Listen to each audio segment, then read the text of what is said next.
Queridos alunos, queridas alunas da turma T4 da Escola São Miguel. Aqui é o professor de Geografia, meu nome é José Edmilson, podem me chamar só de professor Edmilson, professor de Geografia. Eu vou gravando este vídeo aqui para explicar o conteúdo para vocês. Primeiro eu vou dar uma rápida retomada na aula anterior aqui, que nós começamos estudando sobre o território brasileiro. Então, este é o primeiro capítulo, né, do livro que nós estamos trabalhando, o território brasileiro. Sobre a divisão e a organização política do Brasil, né, que é dividido em 27 unidades. Dessas 27 unidades, 26 estados. Então o Brasil é dividido politicamente em 26 estados, mais o Distrito Federal, completando então as 27 unidades. O Brasil ele é uma república, né, um regime republicano de governo, e com a proclamação da República em 15 de novembro de 1889, quando o Marechal Deodoro da Fonseca, que comandava as Forças Armadas, o Exército, Marechal Deodoro da Fonseca dá o legítimo pontapé na bunda do rei Dom Pedro II, né? Termina a monarquia e começa os primeiros presidentes do Brasil.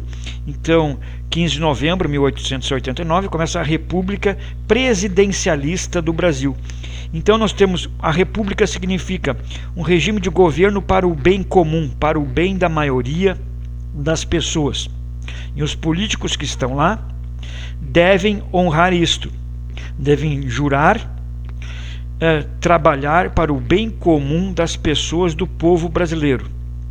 Bom, isso estamos na teoria. E é claro que nós temos um regime presidencialista, o presidente da República é eleito pelo voto direto, né? Nós temos e além disso temos a divisão de poderes, né? Nós temos a divisão de poder executivo, poder legislativo, poder judiciário. Poder judiciário são os juízes, com o órgão máximo Supremo Tribunal Federal. Aqui em Charqueadas nós temos o fórum, né? Com dois juízes, né? Temos uma juíza e um juiz aqui no Fórum de Charqueadas. Temos também o poder judiciário, né? Então agora vamos falar um pouquinho do legislativo. O legislativo, legislar, elaborar leis. Quem elabora as leis são os vereadores na nossa cidade, os deputados estaduais, no caso do estado do Rio Grande do Sul, os deputados estaduais. Temos também os deputados federais e os senadores da República. O Brasil é uma república presidencialista bicameral, duas câmaras, porque nós temos em Brasília o Congresso Nacional, que é formado pela Câmara dos Deputados Federais e pelo Senado. Então, dois, Câmara dos Deputados Federais e Senado, bicameral. Então é uma república presidencialista bicameral. Bom, aí eu quero falar um pouco para vocês agora, né? Vamos entrar no conteúdo, mais especificamente, da aula de hoje. A aula de hoje é sobre política e cidadania, né? Pensar e agir, política e cidadania. Eu estou lá na página 16, aqui eu quero dar uma explicação.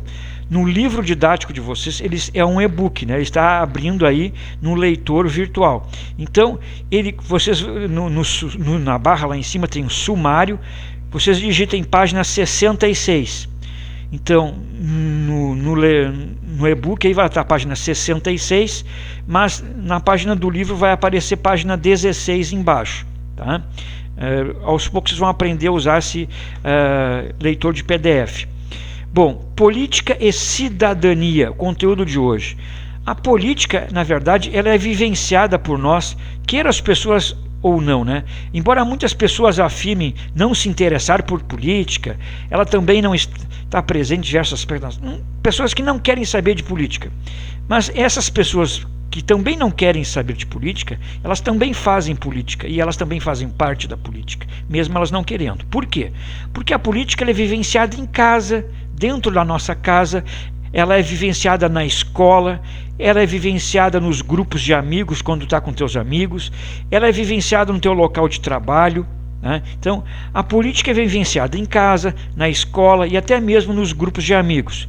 Isso acontece quando você e outras pessoas se dispõem a discutir e resolver problemas. Se você está discutindo para resolver problemas, como a divisão de tarefas em casa, por exemplo, ou nos trabalhos em grupo, na escola, a negociação de um horário para realizar determinada atividade, ou alguma situação que precisa ser resolvida por alguém da família, alguém que precisa resolver algo na escola ou resolver algo na comunidade, tá?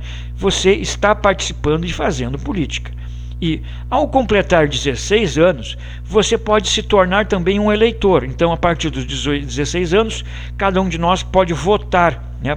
Se passar a votar.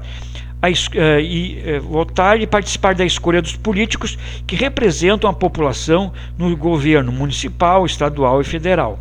Mas, antes disso, já podemos acompanhar o trabalho desses políticos.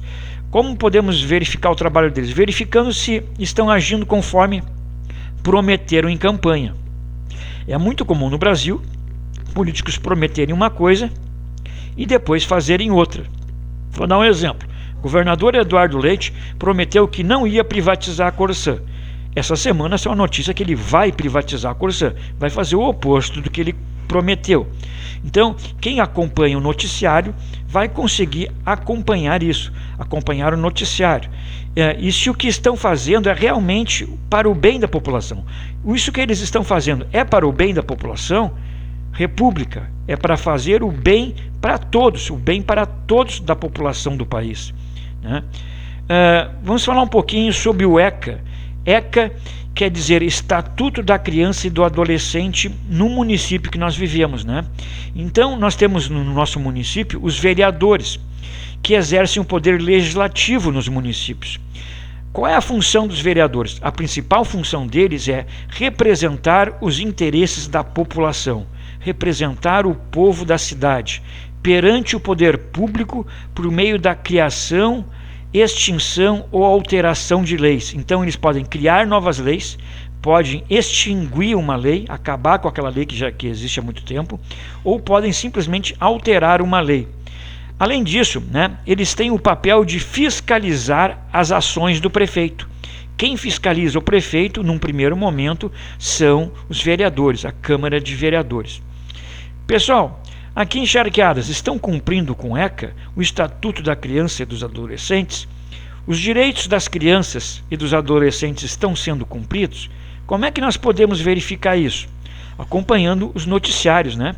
Acompanhando os noticiários, a gente vai descobrir se estão cumprindo ou não, né, com os direitos das crianças e dos adolescentes. Na nossa aula de hoje, nós ainda vamos começar a falar sobre as divisões regionais.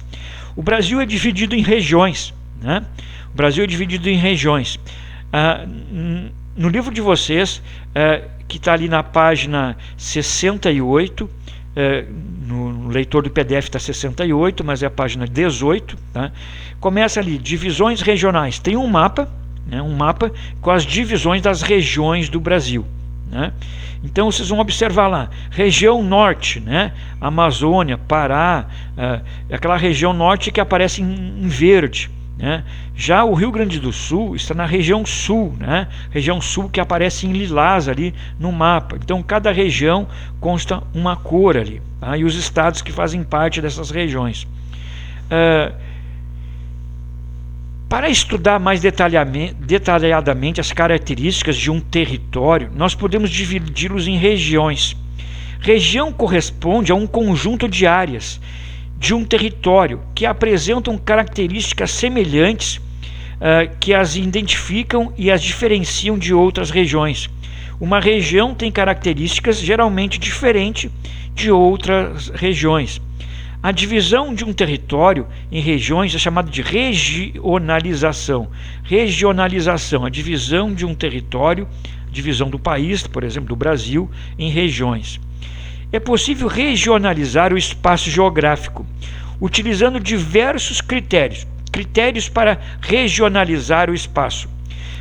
Critérios como tipos de clima, renda da população, idiomas que são falados naquela região, entre outros. A escolha do critério depende do assunto que se pretende estudar ou observar. A proposta de regionalização do território brasileiro por macro-regiões, a proposta de regionalização do território brasileiro por macro-regiões foi criado pelo IBGE, Instituto Brasileiro de Geografia e Estatística.